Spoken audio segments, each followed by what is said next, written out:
What was your this shit I'm out moment? Story 1. Recently, I was hired by a company to be a foreman. My job was described during the interview as follows: plant maintenance and welding. I would lead a crew of 4 guys and handle various tasks at a potato plant located 10 miles from my house. This is what I've done for various companies over the last 15 years. After accepting the job, they asked me to assist another foreman doing the same work at a different potato plant about 80 miles away. I agreed, as it was supposed to be for just a few days. Fast forward 3 weeks. I was still driving 160 miles a day, and we had been doing concrete and asphalt prep work for a week, which wasn't my area of expertise. Around 2 p.m., the boss casually mentioned that we needed to finish a particular part of the project before leaving, and that we would be there until at least 8 p.m. I told him I couldn't stay late on short notice because I had prior commitments and still had a long drive home. He said, "If you don't pick up the pace, you'll be leaving earlier than that." I told him I agreed, and since this wasn't the job I was hired for, I was done. He replied, "See ya," and I said, "Probably not." Story 2. I was a shift lead at a fast food place located inside a gas station. Our manager was terrible at hiring, so we were constantly understaffed for months. I was working 50 to 60 hours a week, which was absolutely exhausting. However, company policy required that 2 people be on shift at all times. One day someone called out, and no one would come in to cover. The manager had to stay and work a double. Since she was only there to keep us from closing, she decided to hang out in the office and chat with the gas station employees instead of helping. 3 hours into my shift, I had been running the front counter, drive-through, making food, prepping, and doing dishes all by myself. The dinner rush hit hard. I had 4 cars in the drive-through, 8 or 9 people inside, and then I ran out of onions because I couldn't get the prep done. My mind just shut down, emotions went cold. I ripped off my headset, told the people inside they wouldn't be getting their food, walked into the office and tossed my name tag, manager card, and hat at my boss. When she turned around in shock, I simply said, "Good luck," and walked out the back door. Story 3. A promoter literally gave me $80 to go into his Vegas strip club with my friends. He said he'd throw in the limo and VIP package if we tipped the driver, since his other reservation had been canceled. When we arrived, we were given different colored wristbands than the other guests, and were told we could only leave using their taxi. That was our only option. One of my friends tried to leave, and the bouncer wouldn't let him. He came back and told us what happened. Nothing was adding up, so we booked it out of the fire exit and ran down the street. That's how I got paid $80 to go to a strip club. Pretty sure we were about to get robbed on the way out, and probably would have been drunk too. Story 4. I was unemployed and had a job interview for a cable installer position. The ad said $20 an hour, 40+ hours a week with benefits, so it sounded like a solid opportunity. When I got to the interview, I found out it was actually 2 interviews. A group interview followed by one-on-one interviews with the hiring manager. In the group interview, the HM explained that the position was actually minimum wage plus commission. He also said we needed to supply our own tools. He then explained how jobs were assigned and that we'd have no say in which ones we got. Right before the end of the group interview, someone asked if there were any other expenses we'd be responsible for. The HM told us we'd have to pay for our own gas, tires, and repairs on the assigned company van. I looked out in the parking lot and saw that all the vans looked like 20-year-old beat-up vehicles. As soon as the HM went back to his office, I left. Story 5. I worked at a produce market when I was in college. I really needed the job. My cabinets were usually empty, and my fridge only had 1 shelf with food. I had been working weekday evenings for a couple of months, but picked up a Saturday shift. I was helping a customer when the owner walked up and interrupted our conversation. "Is that your yellow car in the parking lot?" Me. "Yes." Her in the most demeaning tone. "On weekends, our parking lot is reserved for customers only. If you value your job, you'll punch out, move your car to the lot across the street, and never park in the lot again." I was stunned. I had worked full-time every summer since I was 15. I picked up holiday jobs. I had a lot of work experience. I had never been spoken to like that by a coworker or boss, especially not in front of a customer. I told her I wasn't aware of the parking rules since I only worked weekdays, took off my apron, handed it to her, and said I would be punching out, but not punching back in. I quit. I apologized to the customer for not being able to finish helping him and walked out. I really needed the job, but I was so upset I couldn't bring myself to go back. My supervisor called me that afternoon and tried to convince me to return, but I just couldn't. Story 6. I went with a friend to visit his dad and look for possible jobs in Chicago. While my friend was out job hunting on the third day, his dad asked if I wanted to go to a bar with him. Sure. So we went to this hole-in-the-wall bar, literally down an alley and through a back door, into a dark small room with a 6-foot bar.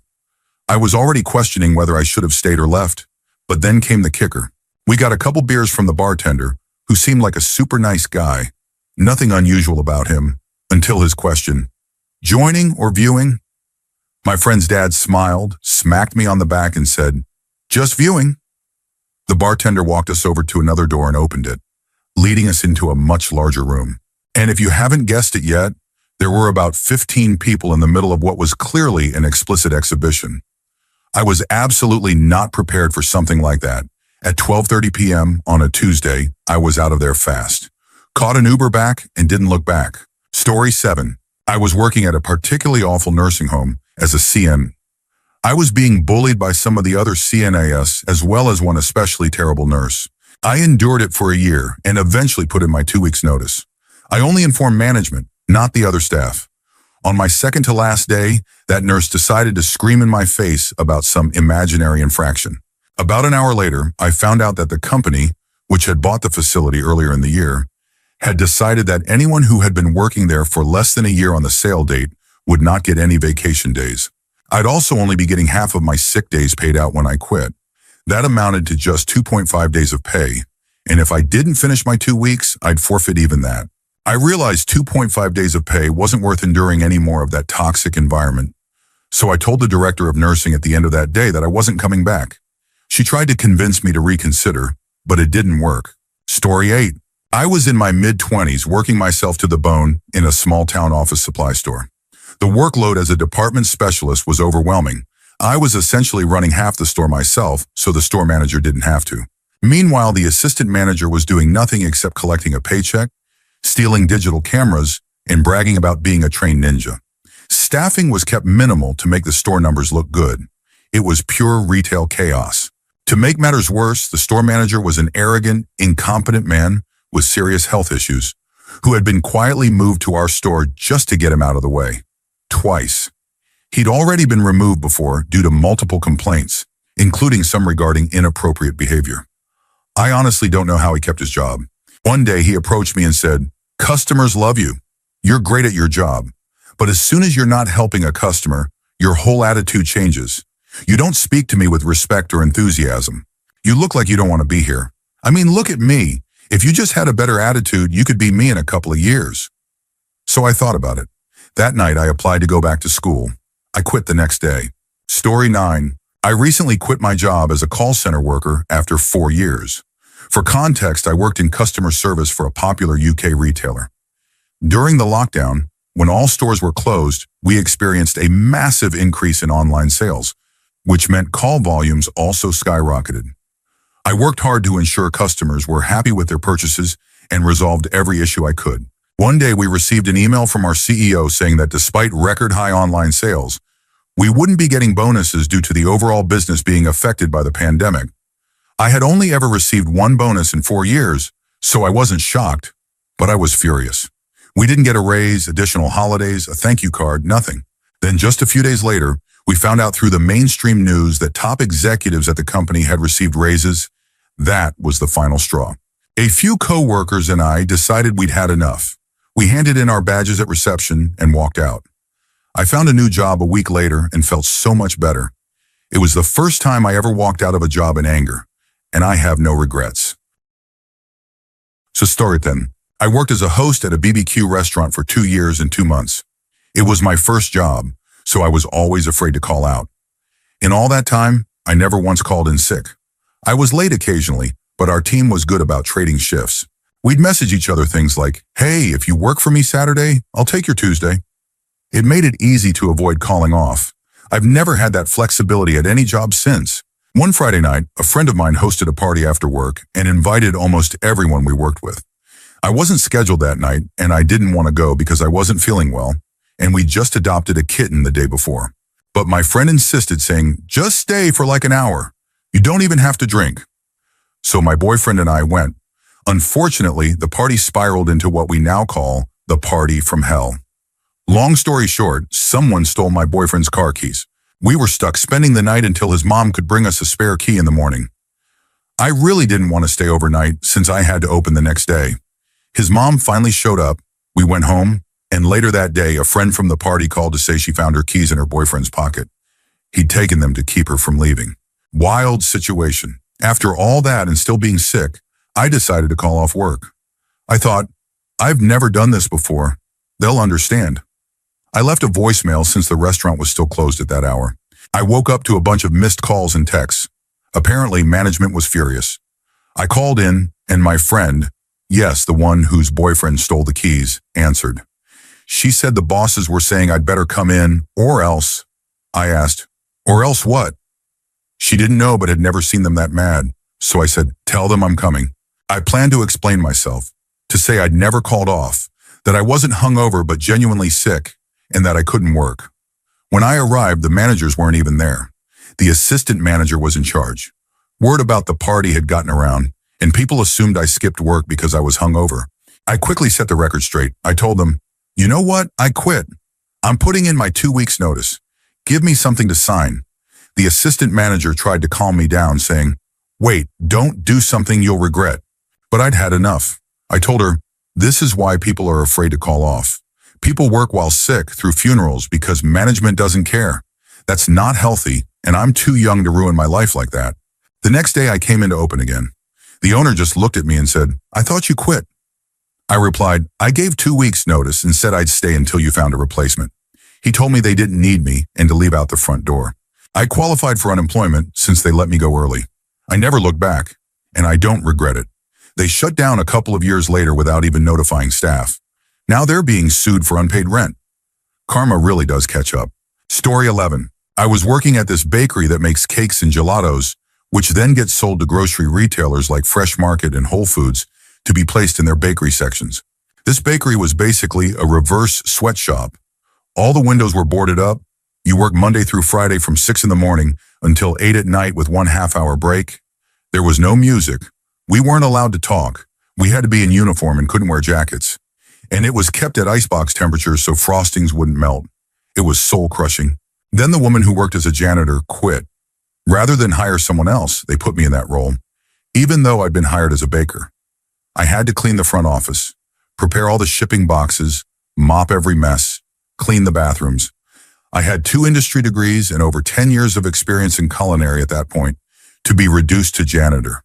It was mind-numbing, tedious work. One day I came back from my lunch break and was told that someone had made a mess in the bathroom and I needed to stay after work to clean it.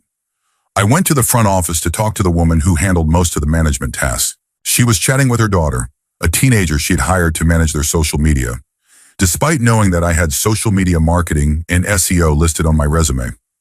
I waited for about 20 minutes, just standing there trying to talk to her about this. I'd thought the janitor duty was temporary until they hired someone new, but after a month and a half, it was clear they had no intention of hiring anyone else. That was just my job now. I wanted to talk to her about how that wasn't what I was hired to do and to see if I could return to my original role. Her daughter glanced at me a few times, but the woman, facing me the entire time, never acknowledged me and just kept ignoring me. So I clocked out, got my stuff, and walked out. One of the bakery managers followed me and reminded me I'd already taken my break and needed to get back to work. I said, no, I'm not doing this anymore. She insisted I needed to tell the manager, the one who had just ignored me, that I was quitting. I told her I tried and that she could go take a walk for treating me like I wasn't even human. Even if I didn't have the experience or education I did, even if I were just some random person off the street, I'm still a human being. Forget that lady. Forget that icebox sweatshop. Forget the owners. Forget the managers. Forget that whole place. Story 12. I got injured on the job to the point I had to take time off for recovery and physical therapy. I came in one day just in time to hear my HR representative call my physical therapist to inform them that my insurance had been canceled. To their credit, my physical therapist put the phone on speaker so I could hear everything. I'd been with the organization for 16 years. I had pulled numerous all-nighters, missed out on family events, holidays, and vacation time, and put up with endless mistreatment from my boss and her clique. The grown-up version of the Mean Girls, basically. According to them, I was often the most incompetent, lazy, terrible person on the team. I put up with it for way too long because I loved the clients I worked with and believed in the mission of our organization. But that day was my I'm done moment. I cursed out HR over the phone and never set foot in the place again. I didn't even go back to collect my last paycheck, which was a measly $10 earned from the one day I came back part-time, only to get berated for not writing someone else's press release the way they wanted. No regrets, except that I didn't leave sooner. It's just not worth giving 200% when all you get in return is backstabbing and constant criticism that makes you cry every night and dread every morning. Story 13. I worked at a brewery. There was some miscommunication about sugar going into a beer that I was going to brew later that night. When I handed off the batch to the next brewer, that miscommunication continued. The right amount of sugar ended up going in, just at the wrong time. The next day, we realized the starting gravity of the wort was way off. My manager threw me under the bus to his boss and threatened my job. I accepted responsibility. It was my mistake after all. Then I remembered, with a set amount of sugar, it doesn't matter when it goes in. It'll still raise the gravity the same amount. So I started reviewing previous brews. Turns out my manager had handed me a totally incorrect recipe. When I went to confront him about it, I found him editing the recipe sheet he had given me, the same one I had filled out, to hide the fact that he had given me the wrong version. I told him he owed me an apology. He refused and denied everything. I told him to forget it. He told me to go home for the weekend and that we'd talk Monday. I told him to forget it again. I was let go over the phone the next day since I was still under a probationary period. I wasn't going to come back anyway. Story 14. I worked for someone who hired her lazy brother-in-law as part of my team. I had to do all the work on my own, but not only did he take credit for it, he also threw me under the bus. The boss wanted to upgrade the antiquated system we were using, but the brother-in-law insisted there was nothing wrong with it and blamed me for not knowing how to use it properly, even though I was the one who made it function in the first place. The boss took his word for it and told me I should learn how to do it properly under his guidance. So I said, forget it, and I turned in my resignation letter the next day. I offered to help train whoever they hired to replace me. The boss said, no need. He can handle it. Okay then. A couple of months later, I got a text from my old boss, who had never texted me before, acting like an old friend wanting to catch up, before asking if I'd consider coming back. Story 15. I worked in a bookstore and was about to receive a monthly hour contract instead of just a call-up contract. Everything seemed fine. I even called one of the higher-ups to confirm everything was in order after some discussion about how many hours I should be working. Then I realized I wasn't receiving any wage declarations, or whatever they're called, and my paycheck seemed suspiciously low for the number of hours I'd worked. Fast forward a few months, COVID hit, and I couldn't work due to regulations. I'd been emailing every week about the missing pay statements, but got no response. Finally, I was told there had been an accident because of confusion over my contract. I wrote a short email to the higher-ups with some questions about their payment policy during enforced leave and their lack of communication. I expected a written reply, but 2 weeks later, the boss showed up in the store while I was working with customers, completely unannounced, and asked me directly what my problem was. Shaking and angry, I listed my concerns. He dismissed every single one, saying the info was either none of my business or out of his control. I was stunned and felt completely isolated. My manager wanted to help, but was too afraid to speak up in case she lost her job. I decided to contact a public lawyer to assist me. A month later, I received an email from the boss claiming everything had been handled correctly and offering 250 euros to stay quiet. I was furious and refused. 2 weeks later, he finally conceded and paid my wages correctly for the past 6 months, about 1,500 euros. I had already written my resignation letter at that point, but wow, it felt good. Turns out they'd underpaid me by about 7 hours a week for nearly 4 months. Story 16. I used to drive a semi with my husband. We had worked for our previous employer for about 8 years. It was the best job we ever had. We hauled explosives, ammo, radioactive material, and hazardous waste. The pay was great, and we didn't have to drive as many miles to earn it. We were even paid $16 an hour to guard the load, which just meant sitting in the driver's seat watching DVDs or listening to audiobooks. We just had to stay awake and remain within 20 feet of the truck, 50 feet if it was a commercial load. Then the company was sold to another. Still not bad, but then the new company bought our biggest competitor and made their CEO the head of everything. That's when things changed. We were suddenly expected to ignore laws and regulations. They even tried to have us pick up a food-grade product in a trailer that had just hauled unstable hazardous waste. We had already planned to retire that year. The week I turned 62, we had an issue with a power window that stopped working. Windows must function in semis for safety reasons. We stayed at the yard from Friday to Sunday. When we went to retrieve the truck, the window still wasn't fixed because the part hadn't come in. Back at the yard, dispatch started giving us grief about covering a load from Arkansas to California to Kansas City. I said no. The truck couldn't go out. The dispatcher got snippy. I walked outside with my husband and asked, "Can we just retire now?" "I'm so tired of this." He said yes. So we walked back in and told dispatch we were retiring immediately. They tried the usual threats. "I'm calling your supervisor. You'll be written up." As if I cared, I was retiring. Things had gotten so bad under the new CEO, and I wasn't about to get arrested or stuck with a massive fine just to follow orders I knew were wrong. Story 17. I had been friends with this girl for years, and over time, my entire life began to revolve around her. I had to answer every text or call from her immediately, walk to her house whenever she asked, lend her things at any hour, day or night. Eventually, it got so bad that she once had me walk miles to her house, only to send me back because she didn't like what I was wearing. I couldn't eat around her unless she approved of what I was eating because of her constant comments. I only listened to music she liked, and I apologized constantly for every little thing. I won't go into too much detail for the sake of trigger warnings, but she manipulated me into doing things I deeply regret.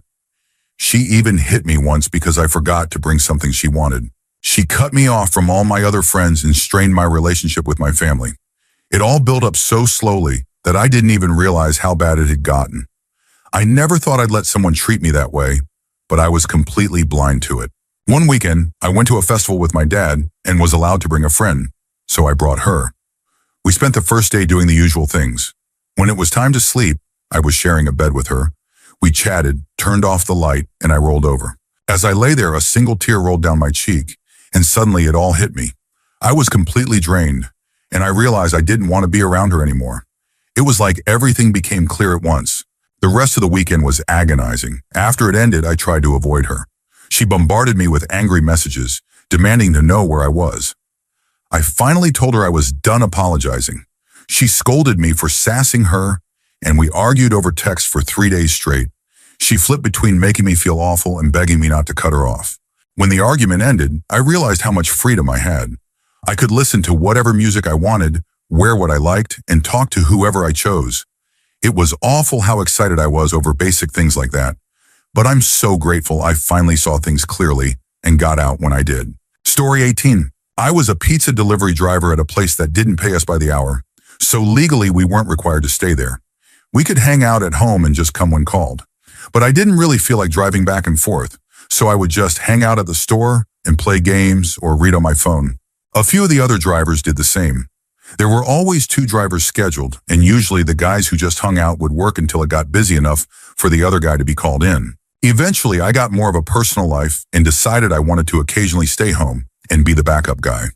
But, big surprise, those guys had trouble playing fair. One in particular either didn't understand the concept or, more likely, was just a huge jerk who thought I was dumb enough to be manipulated into doing his job for him. When I explained that I wanted to trade roles, he smirked and said, "But I'm doing you a favor by letting you have most of the deliveries. You should be thanking me." So I started doing what the other backup guys did. I just didn't show up at the start of the shift, but called in and asked them to call the other guy first. Because they had taken me for granted, I was threatened with a write-up by the owner. That idea got dropped real fast after I made the managers leave a note on his desk every single shift when those guys didn't show up, just like he expected me to. Then the guy lost his temper and started yelling at me behind the store, accusing me of being lazy and all kinds of things that hilariously described his own behavior. Around the same time, the owner sold the place to a completely clueless new guy who wanted to change everything. One of his ideas being to pay drivers less while expecting more work. That was the last straw for me, but I waited until the night before the next morning shift with that guy, the one I hadn't seen since his meltdown, and called in to quit. I'm sure he loved working a busy lunch shift by himself, like he always expected me to. Still waiting on that, thank you. Story 19. I was working for a small business as a dog trainer. I was the only trainer they had on staff at the time. I knew how much they were charging clients for my services, and I knew how much they paid me.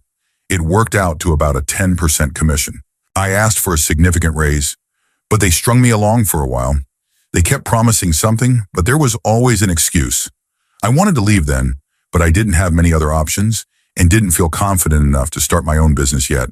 Fast forward a few months and word of mouth spread about the quality of my work. I had more people trying to book sessions than I could possibly fit into my schedule. So I started scheduling clients months in advance. My boss didn't like this and removed my ability to manage my own bookings. She started overbooking me to the point that dogs were only receiving a fraction of the training we had promised. This went on for months. When I went to the owner, who didn't really have much involvement in the business, he told me he'd handle it. But instead, he told my boss that I went behind her back, and she responded by threatening to fire me. That was it for me. I was out of there so fast. A few months after I left, that boss got fired. Apparently, a decent portion of the staff followed my lead and quit after I was gone. Story 20. This is a long story, but I worked in a nursing home kitchen one summer as a kitchen porter. The job was temporary and the home desperately needed help in the kitchen, so they were hiring just about anyone looking for work. I took the job because I needed to pay for a summer holiday and 2 months' rent for my student house. I wasn't very good at the work, but I did my best. The home had a reputation for being good, but the longer I worked there, the more I realized how bad it actually was. The residents had no privacy. Carers would walk into their rooms without knocking. I saw this as a major violation of dignity, so I made it a point to always knock. One of the carers told me, "Just go in, you don't need to knock." I ignored him and told him off. The residents were the best part of the job. Over time, I got to know many of them. Some even requested to see me on the days I worked, just to have someone to talk to. During breaks, I'd visit with them and learned a lot just by talking. What broke my heart was how many residents didn't get visitors at all. I even brought it up to the care home manager and offered to volunteer some extra time just to keep them company. Somehow that conversation twisted into the manager implying I didn't want my job. Not wanting to get fired, I just kept quiet. But after that, I was seen as a problem employee. The final straw came on my last day. One of my tasks was preparing desserts. A nurse supervising the meal said my dessert portions were too small. I offered to add more, no problem. But the nurse still wasn't happy and said she'd get the activities coordinator, who was second in command. I knew that wasn't going to end well. She was in a bad mood that day and had already yelled at another staff member. She was always on a power trip, treating employees like dirt while acting like a puppy around anyone she saw as her equal or superior.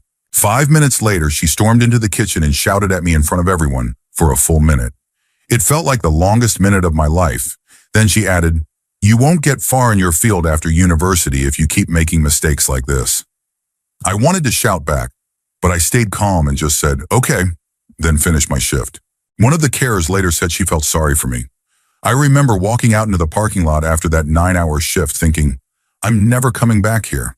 When I got home, I poured a beer, blasted Stairway to Heaven by Led Zeppelin, and just cried. That turned out to be my last shift anyway.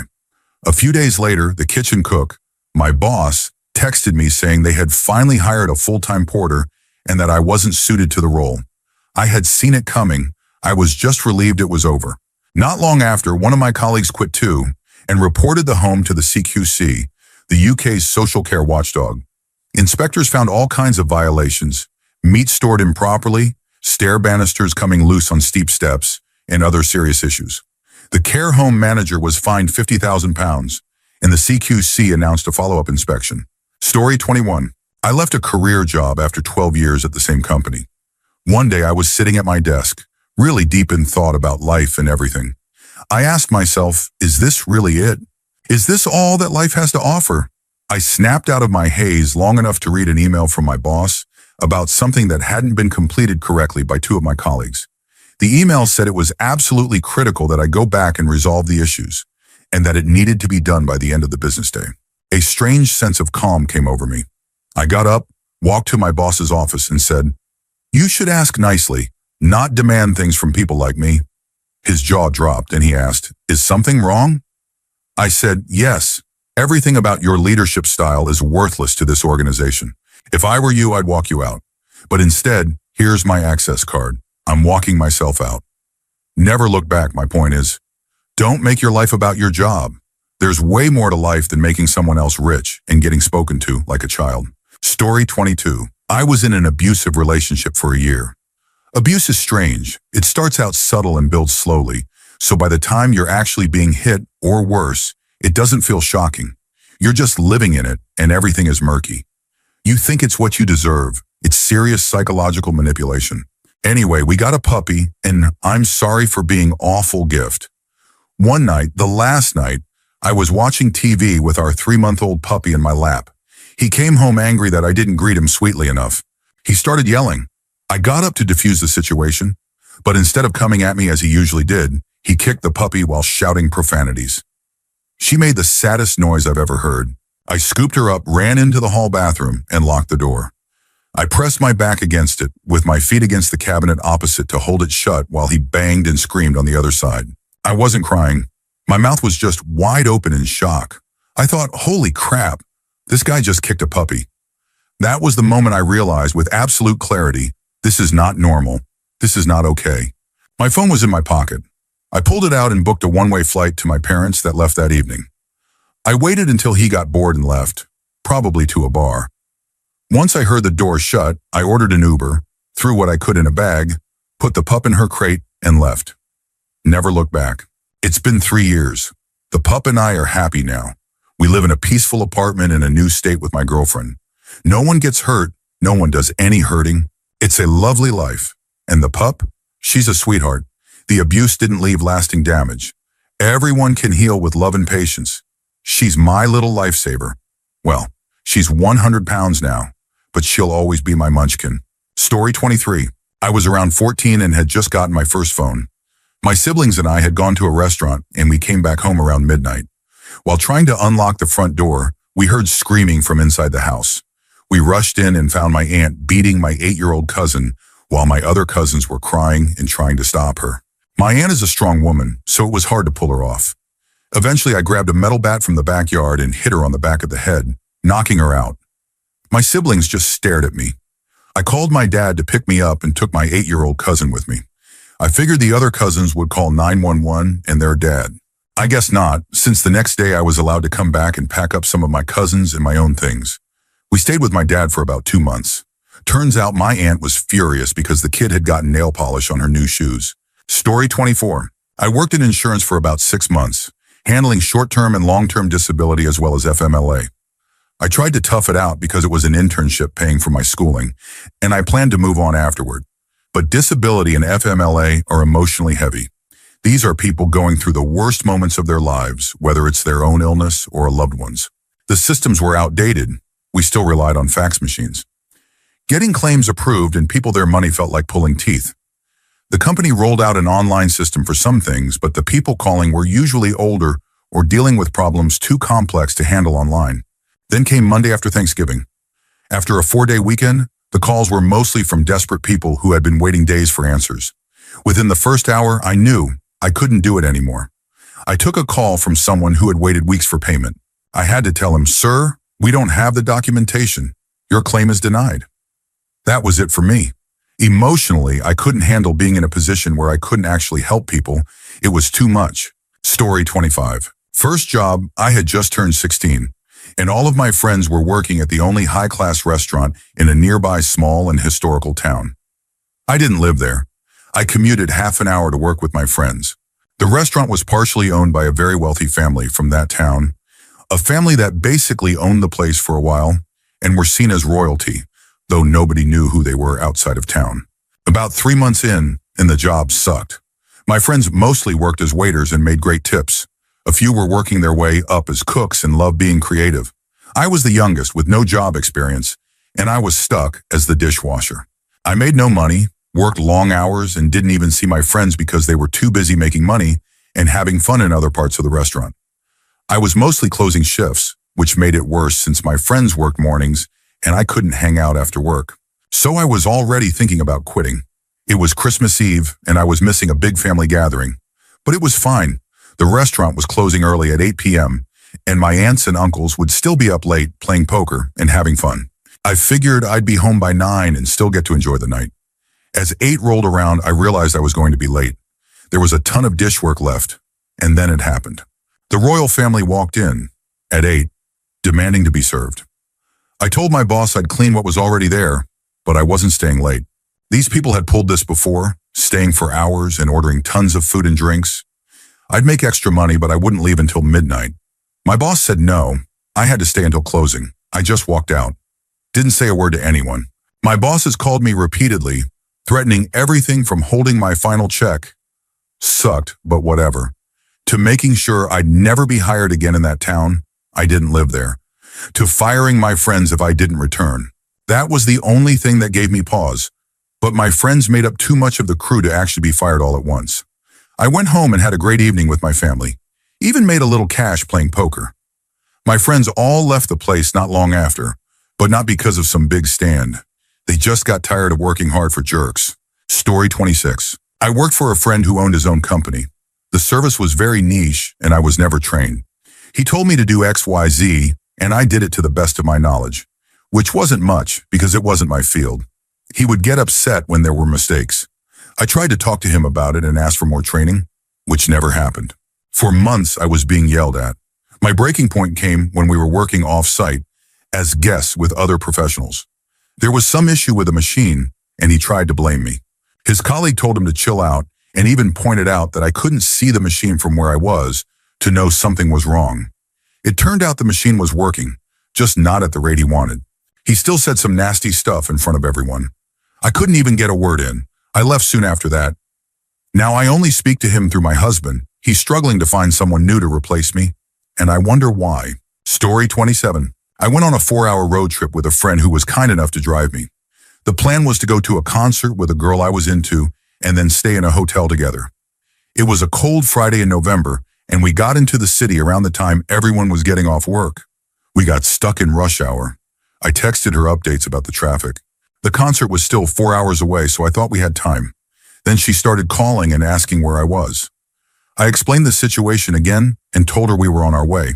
She freaked out, calling me an idiot and an asshole for not being there at the agreed time. My friend, who was getting road rage due to her stress and the traffic, tried to explain too. She hung up on him.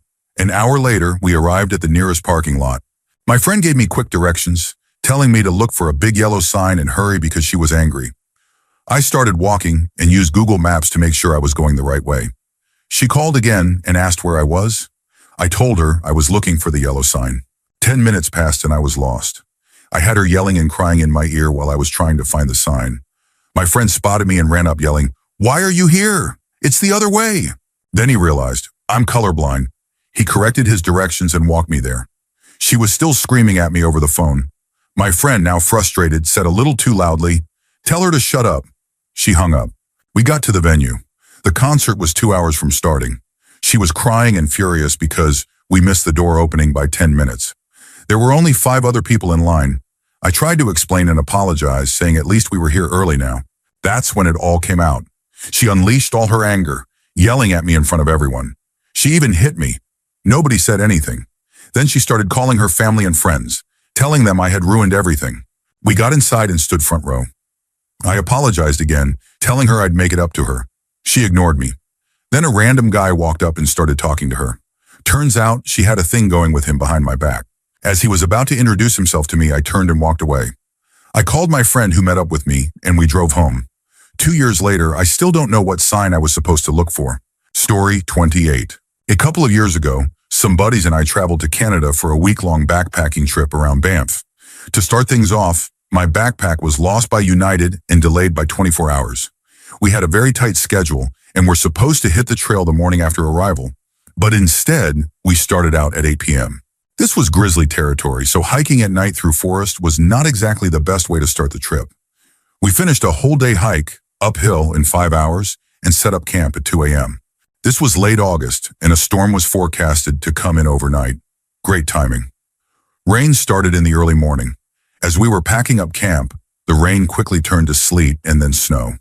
That's when my buddy realized he forgot to pack his waterproof clothes. We got him some water-resistant clothes from our extras and decided to push on. We had a mountain pass to go over on the second day, and as we were climbing, the snow was getting heavier. When we got to the tree line, we decided to stop and grab a break under what little cover we could find from the wind and snow. Before we could get the packs back on, lightning struck very close, but we couldn't see it through the weather. Before we could even talk about it, Lightning struck a pile of rocks not 300 feet from where we were standing. That's when we said, forget it, absolutely forget it. From that point on, the remainder of our hike became a run back to the car before snow could cover the trail, which meandered through several meadows. Our trek ended in less than 24 hours after it started, and it felt like every sign was screaming at us to turn back. It turned out to be the right call, because the storm became a 2-day blizzard and dumped over 2 feet of snow at lower altitudes. I don't even want to think about what it would have been like up there. Mountain weather can be wild. Story 29. I dated a girl whose dad bought her a BMW M3, and she had no clue how to drive it. She kept racing people and swerving in and out of traffic with the finesse of a toddler playing Forza. After a few lucky near misses, she slowed down for a stoplight. I told her if she did that again, I was getting out and walking, 15 miles from home or not.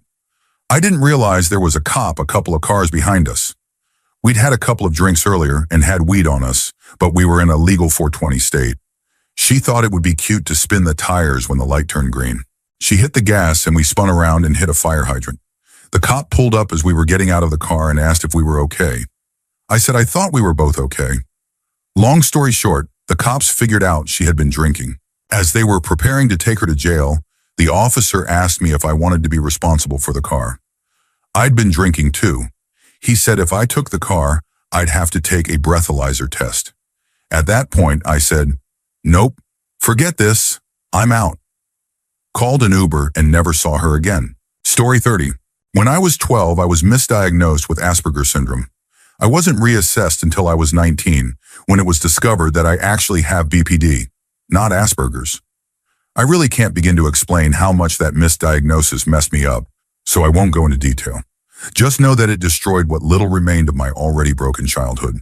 After being reassessed and correctly diagnosed, I was offered proper treatment for BPD and have been drastically improving ever since.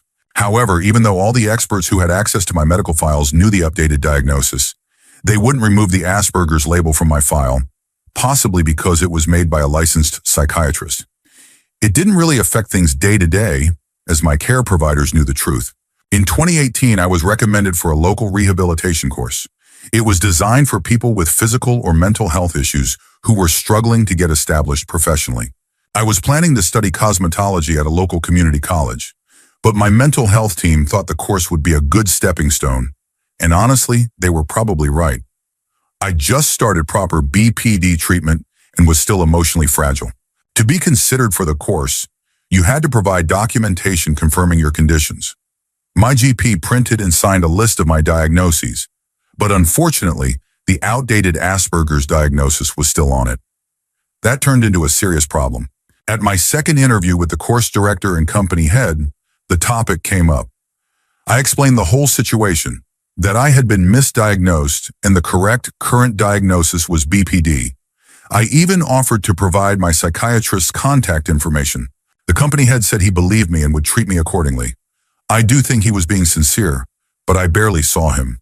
The course director, on the other hand, didn't believe me, and I had to spend 7 hours a day, 5 days a week, under her direction. There are plenty of reasons I couldn't stand that woman, but what finally made me quit was her insistence that I did have Asperger's. At first, she was subtle. If I rubbed my temples or jiggled my leg, she'd ask if I wanted to dim the lights or take a time out. Later, she wasn't subtle at all. She gave me fun communication options like leaving a post-it under my desk or knocking on the table a certain number of times instead of speaking. She even started talking to me in a soft, condescending tone like I was fragile. I asked her why she kept doing that, and she told me she'd done some research on people with Asperger's and wanted to help me feel more comfortable. I told her, again, that I didn't have Asperger's and could communicate perfectly well. I had to repeat this multiple times, but what really sealed it for me was when she scheduled a meeting for me with an organization that helps people with Asperger's find jobs without my consent or knowledge. I got a text saying I had a meeting the next day with another employee of the course company. When I arrived and found out it was actually a representative from the Asperger support group, I was furious. I tried to politely explain to the rep that I was misdiagnosed, but she interrupted with, "You shouldn't be ashamed of having Asperger's. Lots of people have it and thrive with the right support." I apologized, grabbed my bag, and walked out. I never went back. Since starting my hairdressing course, everything's been better. I'm treated as an equal. And just to clarify, I don't mean to insult or offend anyone with Asperger's. I wouldn't be ashamed if I did have it, just as I'm not ashamed to have BPD. But being misdiagnosed, especially as a child, can be incredibly harmful. And being treated like I was broken by someone who refused to listen made everything worse. The worst part is that many people with Asperger's are incredibly bright, far from the way that course director treated me. Story 31. Went to a bar in my hometown one night many years ago. Biker gangs were known to frequent this bar from time to time, but they never wore their colors, and it wasn't a biker bar. The gang that used to visit the bar were the Rebels. This bar was massive and had about 4 different rooms. The main bar, the dance on club area, a VIP section, just some worn leather couches to the left of the main bar, and a pokey room, poker machines for the uninitiated. The bar in the pokey room never had a long line like the others, so we got in after waiting outside for about 10 minutes and went straight to the pokey room. It was packed with people, all instantly recognizable by their biker vests. Like I said, this was not normal. The bouncers usually didn't let them in if they wore their colors, but it looked like there were about 25 or 30 of them, and the bar had maybe 6 bouncers. I noticed that the vests on these bikers read Hell's Angels. Right away, my gut told me to leave. I grabbed my friends and said, "We're leaving." We ended up going to another pub and later found out there had been a massive brawl at the first place that spilled out into the street. Riot police had to be dispatched and everything. Turns out the Hells Angels went there looking for a fight with the Rebels, and they definitely got one. I don't know who won, and I don't care. I'm just glad we weren't there. Story 32. I was working at a corporate salon. We had recently gotten a new manager, and she was an absolute nightmare. No one liked her, though we really tried. She'd been the manager for about 6 to 8 months when I finally said, "Forget this, I'm out." The final straw was this. One of my coworkers, F22, had just found out her mom had advanced stage cancer. She was planning her wedding, which should have been the happiest time of her life. But just 3 weeks after getting the diagnosis, her mom suddenly passed away. The funeral was on a Saturday, and we had just hit a sales goal that week, so we were allowed to wear any color we wanted to work, instead of the usual all-black dress code. My coworker told me her mom's favorite color was blue, and that everyone at the funeral would be wearing blue. I thought it would be a nice gesture to show support, so I texted our coworkers and coordinated for us all to wear blue that Saturday. I even bought blue flowers, bows, clips, necklaces, just in case someone didn't get the memo. I texted everyone in the salon, including the manager. I showed up Saturday and noticed the manager wasn't wearing blue. I assumed she forgot, so I offered her a bow. She said no and told me she needed to talk to me in the office. She then told me I crossed the line by coordinating the gesture and that I should have asked for her permission. I explained that it was a free dress day and I didn't need her approval to text my coworkers, especially since I'd known most of them for 4 to 5+ years. She claimed I did need her permission to communicate with the team. I walked away and started setting up for my client, fuming. It took every ounce of strength not to lose it on her. My coworkers and I still took selfies in blue and sent them to the girl who lost her mom. She said it made her day. That night I went home and said, "I'm done." I went in the next day, packed up my stuff, and left. The manager just about lost it and tried to tell me that if I wanted to be paid for the week I already worked, I'd have to come back on Tuesday because I couldn't quit on a weekend. I told her that wasn't going to happen and that they'd better send me my check. Story 33. One summer, my father and I went on a pack trip into the Selway Bitterroot Wilderness area. He wanted to check out the high Finger Lakes between the Lochsa and Selway rivers. We went up Warm Springs Creek, off the Lochsa River, with a string of 2 horses and 3 mules. It was an incredible trip, full of stunning scenery and wild moments.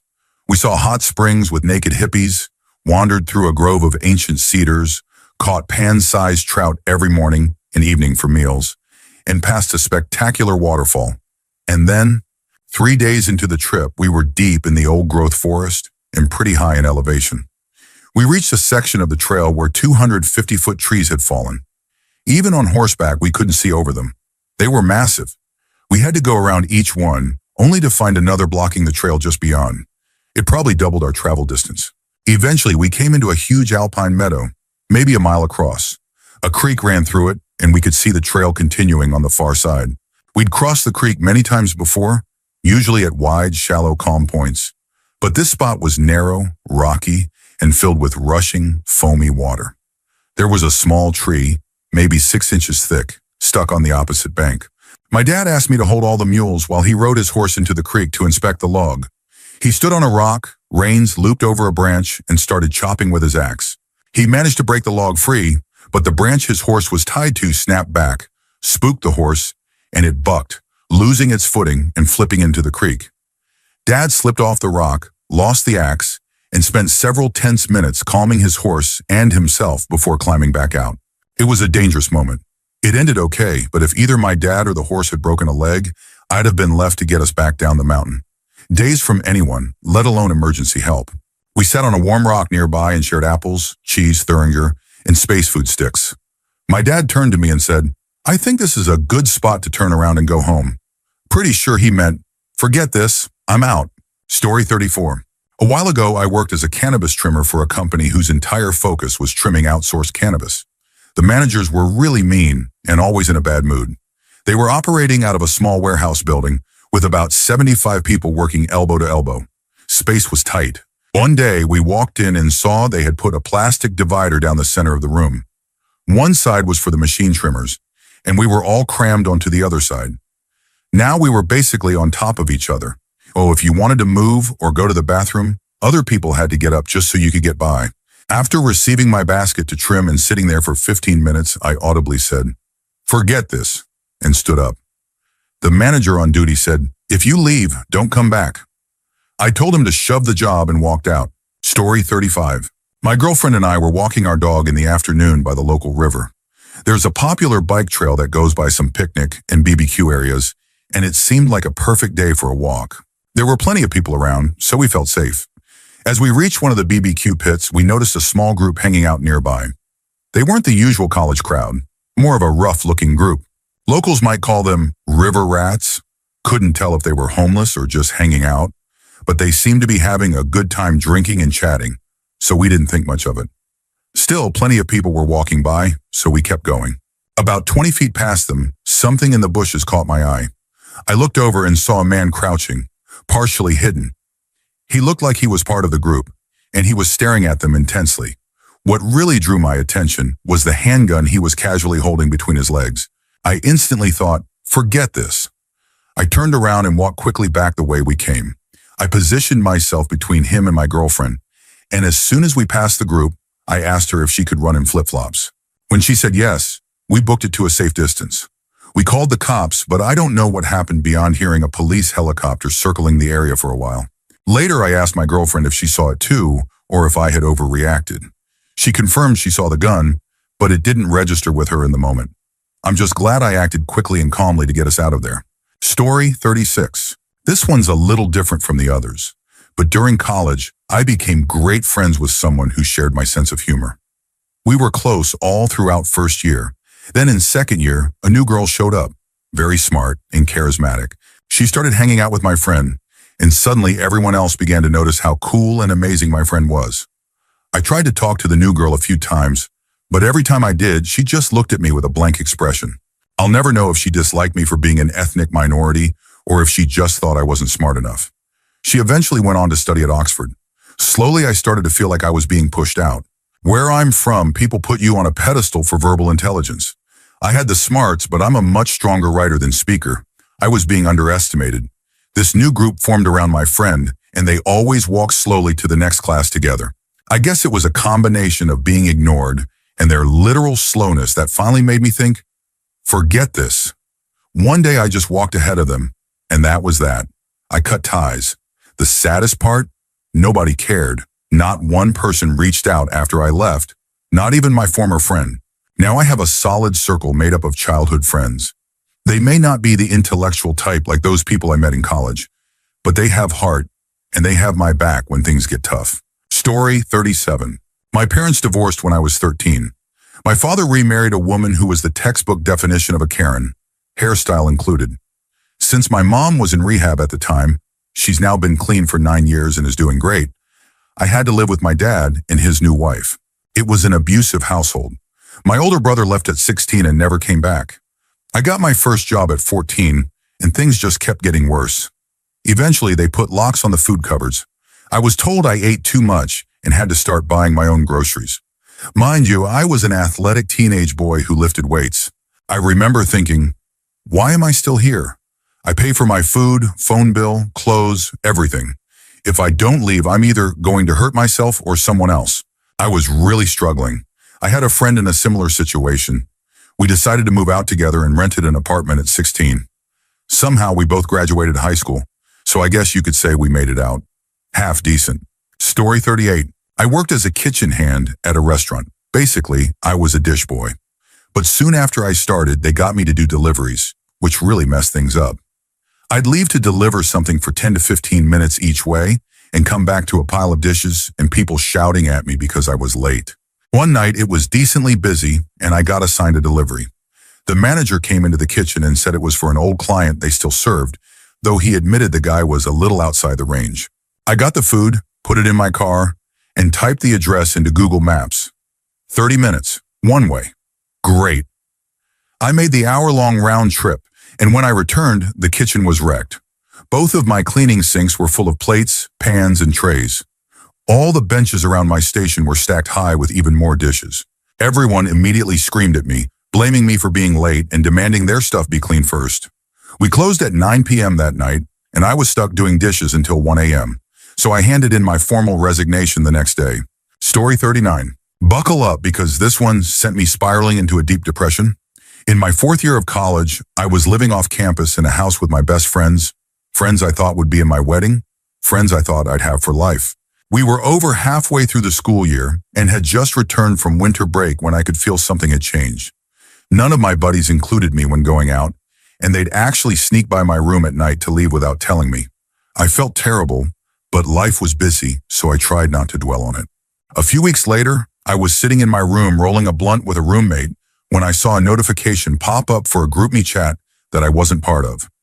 I only got a quick glance, but I saw my name in the message. Something felt really off.